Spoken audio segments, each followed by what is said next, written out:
Good evening, Facebook and YouTube. This is gonna be a summary of why the original Patrick Lew Band from 2011, from 2009 to 2012 did not work out. Actually, let me just mute my TV real quick. Okay. So I was going to CSU East Bay from 2008 to 2011. I met some people who are a part of Patrick Lew Band or were in the previous lineup at some point, actually. And the first to join was, of course, Jeremy, and he did contribute to some things in Patrick Lew Band for the Let It Rise and Against record and stuff like that, and he even wrote the music, or me and him co-wrote the music to the song Little Miss Preppy, which is a track I written about Ashley Tisdale, who was one of my Hollywood celebrity I love you, baby, kind of crush, basically, and it was actually one of our most well-known tracks over the years, as looking back, a part of the Patrick Lew Band legacy does include the song me and Jeremy did called Little Miss Preppy, and he contributed to some other ideas for that record, but somehow, he wasn't, I didn't know where he was heading as far as things goes, but I really like him though as a person. It was really a big transition because Eddie Blackburn just left 2 years prior to that, and I was struggling to find a way to rebuild this project in a totally different way because the way Patrick Lew Band worked was we started in high school when I was 15 or 16 back in 2001, but we weren't called Patrick Lew Band at the time. We were experimenting with many different types of names like Samurai Sorcerers, Famiglia, Silent Minister, and all this, and Pretendo Box, Your Audio to Riot, Dexter Run. The list goes on. It wasn't until after Power Trip disbanded, which was my previous band I did with Zach, Eddie involved as well, David, and Corey. And I hate to mention his name, Augusto. I really hate to mention these guys' names who I'm on bad terms with. But they were a part of history, so I have to give them credit, And that band basically split in early 2008. So it was until maybe 6 or 7 months after that it was really Patrick Lew Band, which I announced on a MySpace blog or a SoundClick blog through the whole World Wide Web, the internet, and letting everyone know that I'm actually gonna take a new project I'm gonna do musically, but do it in a totally different kind of way, The concept of Patrick Lew Band is basically, at the time, was not just a rock band or a garage band or your local cheap amateur sounding punk rock bar band, but it was intended to be a multimedia concept, basically. It wasn't going to be something that it was just going to be, let's play music together and blah, blah, blah, this. It was going to be something that reached through many different types of mediums to empower other people in this world and just overcome the struggles of life,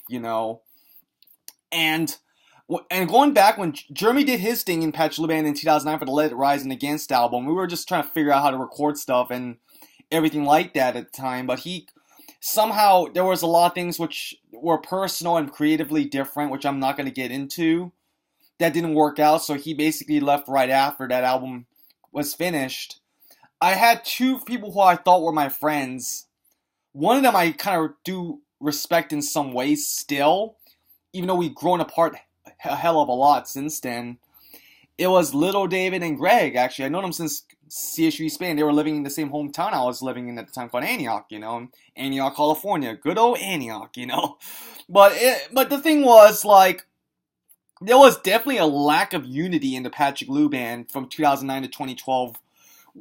You know how Blink-182, not trying to compare myself to them, when they got back together, they were like, we have these different projects, we have these different priorities in life, we have these other things going on, so let's just collaborate through our own studios at home, record everything part by part, send each other the files on email or Skype, and just copy and paste everything and make music that way. That's what Patrick Lew Band did from 2009 to 2012, and Greg and David were hired not David Arcel, David Hunter. Little David, who was David Hunter, and Greg were a part of Patrick Lew Band, and the reason why there was a lack of unity in Patrick Lew Band with the lineup, including Jeremy himself and me, Little David and Greg, and we all lived in different parts of the Bay Area, so it was hard to get everyone in the same room together at the same time. Plus, we had a lot of different priorities in life, like projects and solo side projects and college, jobs, stuff like that,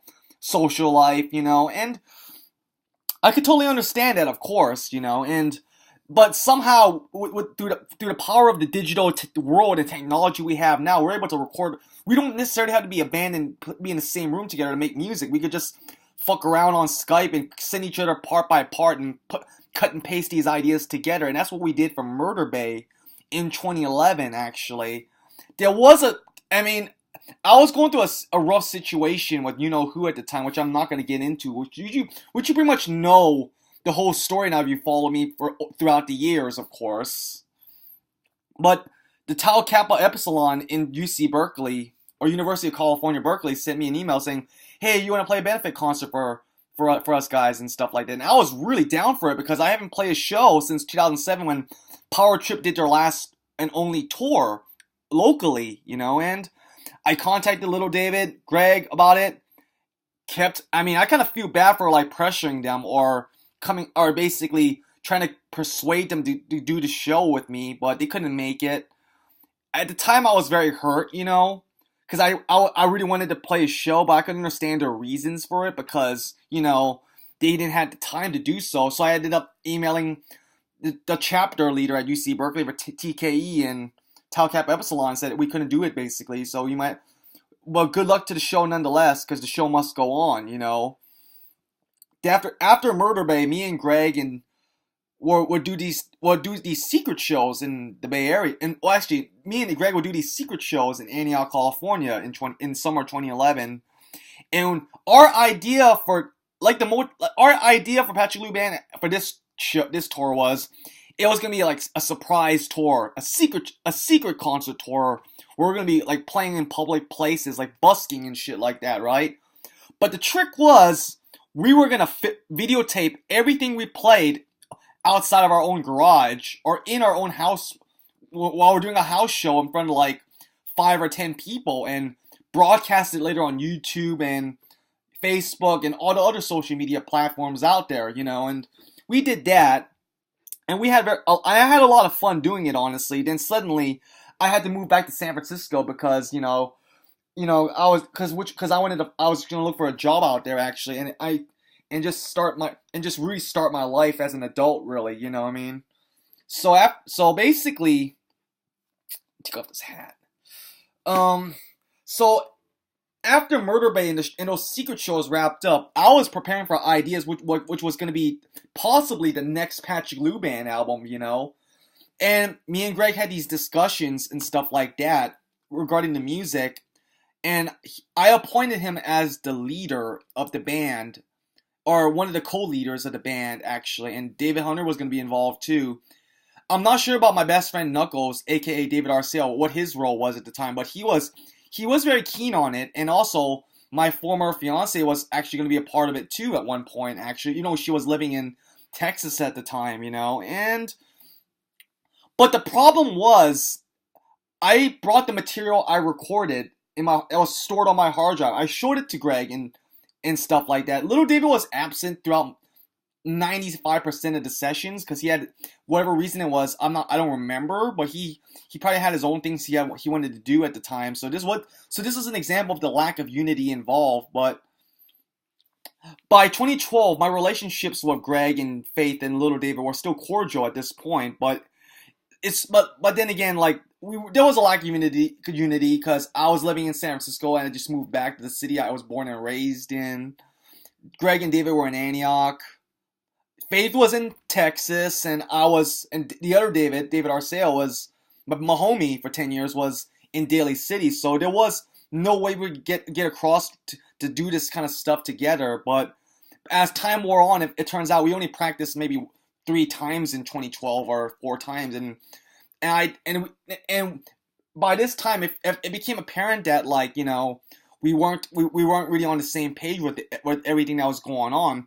The way that the old Patrick Lew Band worked was, and made it also implode at the same time, like what happened with Power Trip, was you have 5 or 6 different people of different types of backgrounds, different types of musical influences and stuff like that, and different mindsets and experience and priorities and all that rolled into one band, just couldn't really get get everything to go as needed, you know. And the thing, but and Patrick Lew Band was actually going through a lot of creative ups and downs, and there was a lot of hurt feelings and stuff like that. There was a lot of tensions, and there was things that Greg might have done that I still haven't really forgiven him for. Well, I actually did forgive him, but it still makes me cringe or really not speak of it in a very positive way in later years, you know, because it became somewhat of a toxic environment for